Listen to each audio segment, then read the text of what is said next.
glória seja dada a Deus. Aleluia.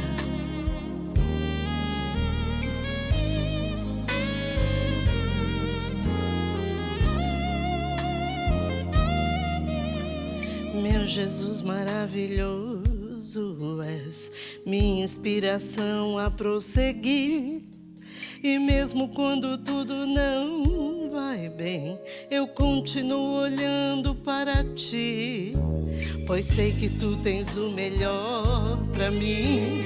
Há um segredo no teu coração, oh, dai-me forças para continuar, guardando a promessa em oração. Firme, ó Deus, está o meu coração, firme nas promessas do Senhor. Eu continuo olhando para ti, e assim eu sei que posso prosseguir. E mesmo quando eu chorar, as minhas lágrimas serão para regar a minha fé e consolar meu coração. Pois os que choram aos pés da cruz, clamando em nome de Jesus, alcançará de ti, Senhor, misericórdia, graça e luz.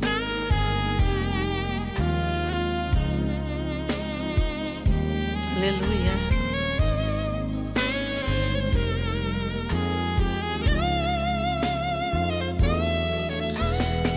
De amor não cessa, eterno não tem fim. Quão grande és tu, Senhor, quão grande és pra mim. Tua graça é meu refúgio, descanso no teu poder. Maravilhoso és, maravilhoso és pra mim. Firme, ó Deus, está o meu coração, firme nas promessas do Senhor. Eu continuo olhando para ti, e assim eu sei que posso prosseguir. E mesmo quando eu chorar, as minhas lágrimas serão para regar a minha fé e consolar meu coração. Pois os que choram aos pés da cruz, clamando em nome de Jesus, alcançará de ti, Senhor, misericórdia, graça e luz. E mesmo quando eu chorar, as minhas lágrimas serão para regar a minha fé e consolar meu coração.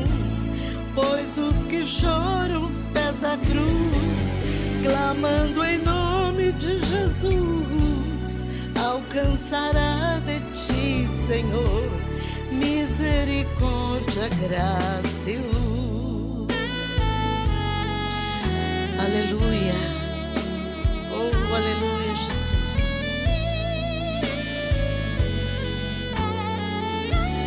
Misericórdia, graça e luz.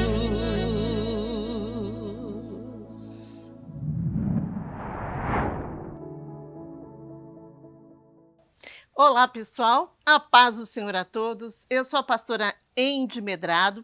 Sejam bem-vindos a mais um culto da série Falando de Deus. Como vocês podem ver, o pastor Arthur não está aqui hoje. Ele manda um abraço para vocês. Ele não pôde estar aqui e eu estou aqui em seu lugar para trazer uma palavra do trono especial para vocês. Eu peço a vocês que abram suas Bíblias em 1 Reis, quem tiver a Bíblia. 1 Reis, capítulo 19. Nós vamos ler do versículo 1 ao 4. 1 Reis 19, do versículo 1 a 4. E hoje nós vamos falar um pouco sobre medo, sentir medo, né? Quando a gente fala em medo, a gente sempre pensa em algo negativo, extremamente negativo. Mas o medo, ele pode ser bom e ele pode ser ruim também. Mas como assim bom? O medo ele te impede a fazer loucuras. Então, por exemplo, você está passando no lugar e você sabe que aquela área daquela cidade é perigosa. Você evita ir lá. Por quê? Porque você tem medo. Então você evita, vou fazer um esporte extremamente radical. Você vai até ali, depois dali você já não faz, porque você tem medo. Então o medo, ele vai te frear de fazer coisas que depois você vai se machucar, né. Então ele tem esse lado bom também. Agora existe aquele medo endemasiado que ele te paralisa. Então ele te impede de fazer as coisas. Então esse medo não é bom. Então hoje nós vamos falar um pouco sobre medo. Então o versículo 1 começa assim: "E Acabe fez saber a Jezabel tudo quanto Elias havia feito, e como totalmente matara todos os profetas à espada. Então Jezabel mandou um mensageiro a Elias a dizer-lhe: Assim me façam os deuses, e outro tanto, se de certo amanhã a essas horas não puser a tua vida como a de um deles. O que, vendo ele, se levantou e, para escapar com vida, se foi, e chegando a Berseba, que pertence a Judá, deixou ali o seu moço. Ele, porém, foi ao deserto, caminho de um dia, e foi sentar-se debaixo de um zimbro, e pediu para si a morte, e disse: Já basta, ó Senhor, toma agora a minha vida, pois não sou melhor do que meus pais. Fazendo um pequeno resumo, essa história envolve o rei Acabe, a sua esposa, a rainha Jezabel, e Elias, o profeta do Senhor. Acabe, ele era um rei próspero, mas fez o que Deus mais condena. Ele promoveu a idolatria no seu reino. E a sua esposa, ele foi de certa forma influenciado pela sua esposa, a rainha Jezabel, que era idólatra. Ambos cultuavam o deus Baal. E a Bíblia diz aqui em 1 Reis 16:32, que ele foi o pior rei de Israel. Foi um dos piores reis de Israel. Por causa do pecado, Elias profetizou que não iria chover, e por 3 anos realmente não choveu. Elias então confrontou Acabe pelo seu pecado e matou todos os profetas, todos os sacerdotes idólatras do país. Então Acabe volta para casa, está dizendo aqui na Bíblia que ele volta e conta para Jezabel que Elias havia matado todos aqueles profetas. E aí Jezabel jura a morte, fala: olha, Elias, eu vou te matar. Então Elias tem medo. E aqui eu queria fazer um parênteses, porque ele tem medo e ele foge para o deserto. Olha só, Elias, ele teve várias experiências com o Senhor. Ele matou os profetas de Baal, tá? Deus foi lá, derramou o holocausto, ele teve aquela experiência, ele teve aquele, vamos dizer assim, poder vindo de Deus sobre ele. Ele passou várias situações, fez chover, e depois disso, ele tem medo. Ele andava com o Senhor, ele ouvia o Senhor falar com ele. E mesmo assim, ele teve medo. Ele correu para a caverna. O mesmo sentimento que ele teve quando ele matou aqueles 400 profetas de Baal, de coragem, sumiu. Quando ele foi jurado de morte, ele sucumbiu à pressão, vamos dizer assim. E que eu aprendo com isso é que o espírito do medo, ele pode alcançar a todos nós. Veja, um profeta do Senhor foi alcançado pelo espírito do medo. Nós também podemos ser. Ele teve medo. Elias era um homem, e como um homem ele tinha sentimento de medo, de fome, de sede, raiva, ódio, tudo isso. Ele era um ser humano. E o ser humano, quando ele é colocado sob pressão, na maioria das vezes ele reage. E ele foi colocado sob pressão, ele foi jurado de morte. Então, ele correu para a caverna.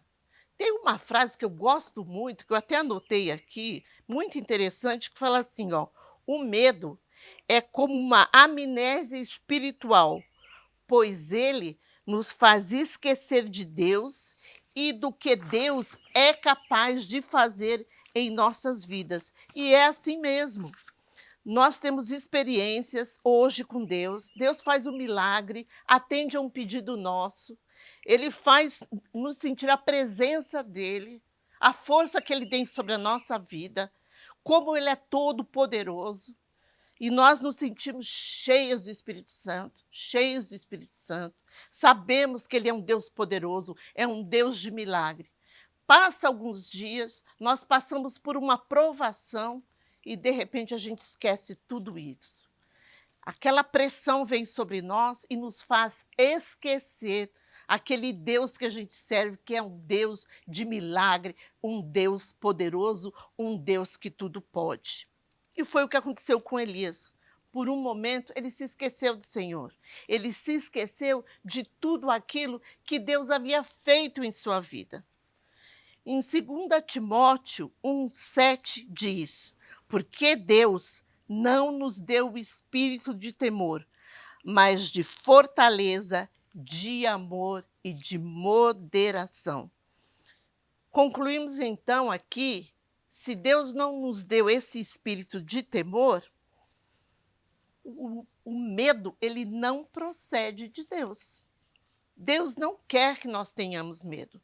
Deus quer que nós tenhamos confiança nele. Sim, vamos sentir medo, mas imediatamente se lembrar que ele está conosco, que ele é um Deus todo-poderoso, que ele vai andar conosco pelo vale, ele não nos vai deixar.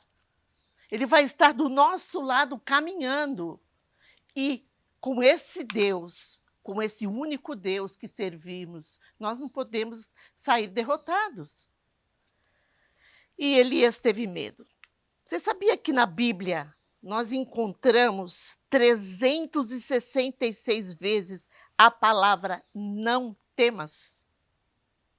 Não temas. O Senhor está dizendo para nós agora, não temas. Você está sentindo medo? Você está sentindo que, de repente, você vai perder o seu emprego, ou algo ruim vai acontecer na sua vida, ou medo de você, de repente, ter um problema de saúde? O Senhor diz: não temas. Mesmo que você venha passar todo tipo de provação, eu sou contigo. Não temas. Não podemos esquecer de todos os milagres, de tudo que Deus já fez em nossas vidas e que ainda irá de fazer.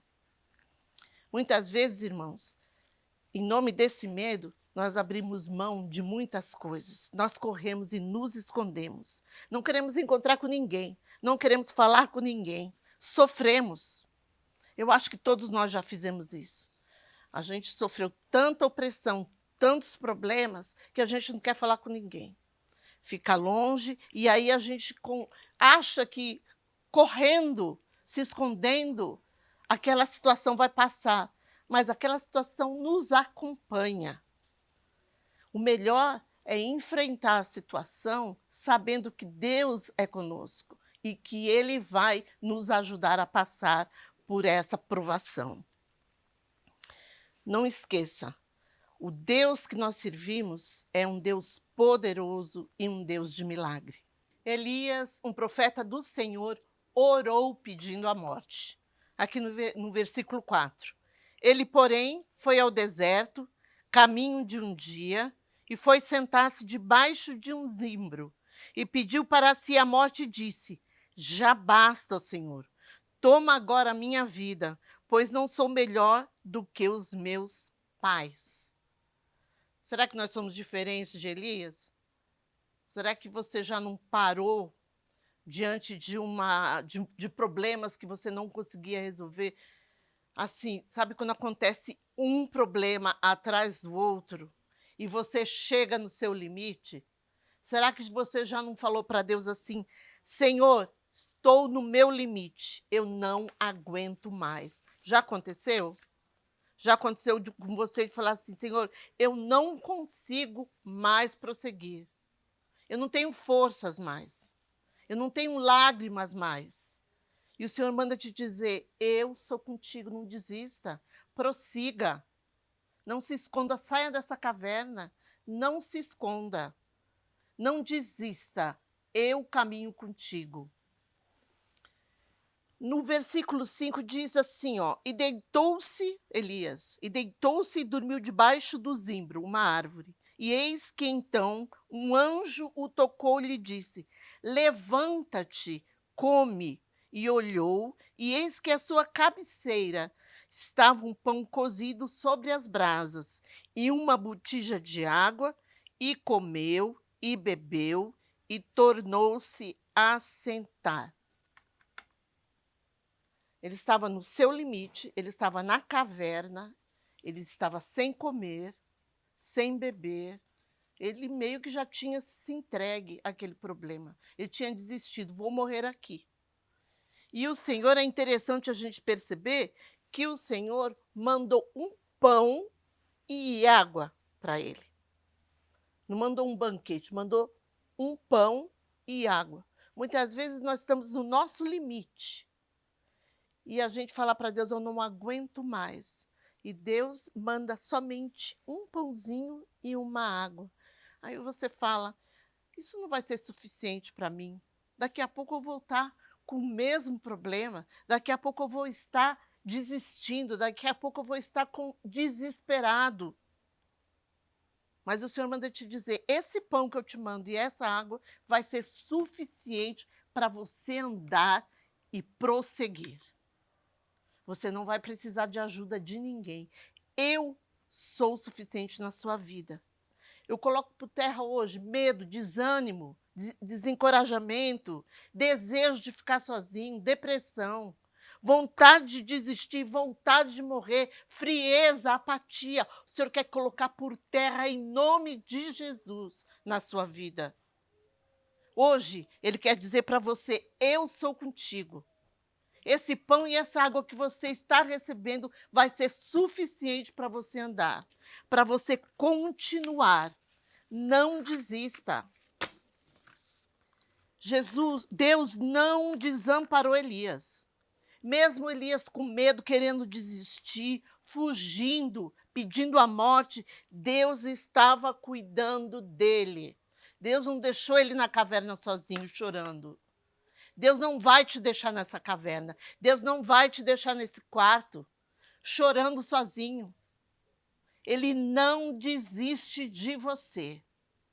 Creia nisso. O anjo volta a segunda vez. Versículo 7.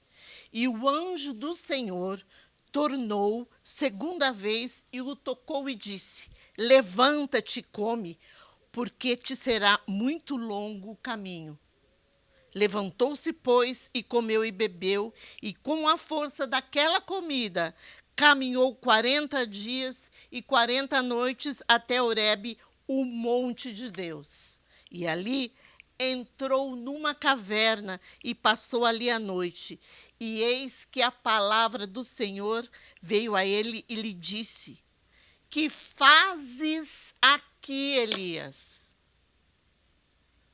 O Senhor mandou pão, mandou água, ele andou 40 dias, 40 noites e ele volta para a caverna. E o Senhor não desiste dele, pergunta para ele: o que fazes aqui, Elias? E o Senhor está te perguntando: o que é que você está fazendo nesse quarto chorando, achando que está sozinho? Saia dessa caverna. O que é que você está fazendo aí? Você não está sozinho. Caverna é lugar escuro. Caverna é lugar que não tem conforto. Caverna é lugar que tem perigos. O Senhor não te quer numa caverna. O Senhor não te quer sozinho. Ele é contigo.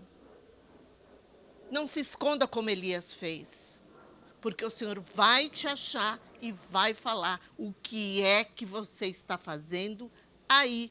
E Ele vai te dar forças para te tirar desse lugar. Muitas vezes, nós fazemos exatamente essa mesma coisa que Elias fez, a gente corre de volta. Ah, mas eu não aguento mais essa situação. Eu quero ficar sozinho. E a gente fica ali, depressivo, e aquela ansiedade vira uma depressão, e aquela depressão nos faz querer parar de viver. Mas o Senhor está falando para você, está te perguntando, o que é que você está fazendo aí? Me busque. Bate na porta que ele abre. Bate na porta. Ele vai abrir e ele vai falar contigo. Muitas vezes a gente vai buscar soluções dos nossos problemas em lugares errados. Às vezes a gente faz alianças com pessoas erradas. Ao invés de a gente buscar ajuda em Deus, a gente vai buscar ajuda em X e Y. Ah, mas aquele lá tem mais posse que eu, mas aquele lá tem mais vivência que eu. Faz aliança com pessoas que não agradam o Senhor, pessoas erradas. E nós fugimos da presença do Senhor porque nós vamos buscar forças na pessoa X e na Y e não buscamos força nele. É nele que você tem que correr. Você tem que correr para os braços do Senhor. É ele que pode te ajudar. É ele que vai ter sabedoria para te dar. Esse não é o seu lugar. Esse lugar onde você chora, onde você tenta resolver os seus problemas. Procure na casa do Senhor. Ele vai falar contigo. A palavra é profecia e ela vai falar contigo. Elias então dá suas desculpas, se queixa, então Deus diz, sai para fora e põe-te nesse monte perante o Senhor. O Senhor está dizendo, saia dessa caverna, saia desse lugar que você se encontra, porque eu sou contigo. Eu sei que você está com medo, eu sei que você está inseguro, mas eu sou contigo. A sua força vem de mim e não de ti. Fique na minha presença, o Senhor fala hoje. É importante que você me busque, fique na minha presença, porque você vai encontrar aquilo que você precisa. É na minha presença que os seus problemas serão resolvidos. Em Salmos 84, 10, diz assim, mais vale um dia na tua presença do que 1000 em outros lugares. Tem um louvor que fala assim, mais vale um dia no centro do teu querer que toda a vida sem jamais te conhecer. Mais vale um dia na presença do Senhor do que todos os outros dias a gente buscando conforto nos lugares errados que só vão minar a nossa fé. Não esqueça, o Senhor é contigo. A tua força vem dele e não de outras pessoas. Continuando aqui, versículos 11 e 12. Diz o seguinte, então veio um vento fortíssimo que separou os montes e esmigalhou as rochas diante do Senhor. Mas o Senhor não estava no vento. Depois do vento, houve um terremoto, mas o Senhor não estava no terremoto. Depois do terremoto, houve um fogo, mas o Senhor não estava nele. E depois do fogo, houve um murmúrio de uma brisa suave. Então, depois de passarmos pelo terremoto, pelo vento, pela tempestade, o Senhor nos manda uma brisa suave. Deus sabe como agir em nossas vidas, irmão. Ele sabe a hora, ele sabe quando ele deve nos tirar da provação. Todas as provações, tudo que acontece conosco, existe um propósito. Eu sei que é doído, eu sei que é difícil, mas existe um propósito para todas as coisas que acontecem em nossas vidas. Depois disso, Elias puxou a capa para cobrir o rosto, saiu e ficou à entrada da caverna. E mais uma vez Deus perguntou, você viu, Deus não desiste de Elias, ele diz, o que você faz aí? E ele deu a mesma resposta de antes, mas Deus fez algo extraordinário na vida de Elias. Deus disse, volte pelo caminho de onde você veio. Irmãos, depois da gente vencer o medo, nós sairmos da caverna e nós nos encontrarmos com Deus, depois que nós sentimos a presença dele, a gente começa a andar e ele começa a nos guiar para receber a nossa bênção. E muitas vezes a gente tem que retornar pelo caminho de onde a gente veio. O caminho de onde a gente veio antes era um caminho de tristeza, de solidão, de depressão, de derrota, de desejo de fuga, de desejo de morte. Mas quando a gente passa por aquele caminho de onde a gente veio, a gente passa com um outro espírito, com o espírito de vitória, com o espírito de alegria, de exaltação, de olha assim, olha, eu venci, eu passei por isso, eu estou mais forte, eu consigo agora caminhar. Deus, ele nunca te desamparou e nunca vai te desamparar. Como ele fez com Elias, que sempre voltava lá e falava, Elias, levanta, anda. Ele cuidava de Elias e ele cuida de você, ele cuida da sua família. Ele quer que você vença o medo, ele quer que você saia dessa caverna e você entre na presença dele, porque é na presença dele que você vai ter força. Deus te convida hoje para sair dessa caverna que você está aí. Mas para sair e não ir para qualquer lugar, não. Ele pede para você entrar na presença dele. Ele tem um lugar preparado para você. Ele quer te restaurar. Ele quer te curar. Ele quer te libertar. Ele quer te salvar. Ele quer mudar o teu cativeiro. Ele quer que você vença o medo e saia dessa caverna. Ele quer que você entre na presença dele, porque ele quer te abençoar em nome de Jesus. Amém? Vamos orar, feche os teus olhos. Senhor, meu Deus, meu Pai, obrigada, Senhor, pela sua presença hoje, Senhor. Obrigada pela sua palavra, Senhor. Uma palavra de salvação, uma palavra que nos alivia, que tira esse medo do nosso coração.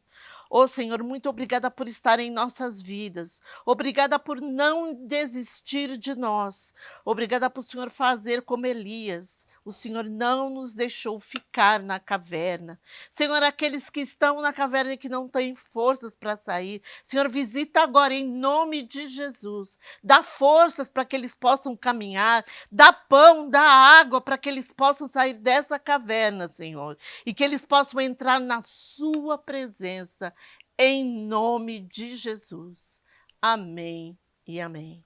Eu gostaria de agradecer a todos vocês que participaram desse culto. Eu espero que a palavra tenha falado com você tremendamente. E você que ainda não se inscreveu no nosso canal, já aperta aquele sininho, se inscreve e aperta aquele sininho de notificação para você ficar sabendo quando o culto vai começar e todas as novidades também. Você ainda que não se inscreveu, não esqueça, se inscreve, nos ajude a levar a palavra a toda criatura. E não se esqueça que na próxima quarta-feira, às 18 horas, nós temos um culto novo, com uma palavra nova, diretamente do Senhor para você. Firme, ó Deus, está o meu coração, firme nas promessas do Senhor. Eu continuo olhando para ti, e assim eu sei que posso prosseguir. E mesmo quando eu chorar,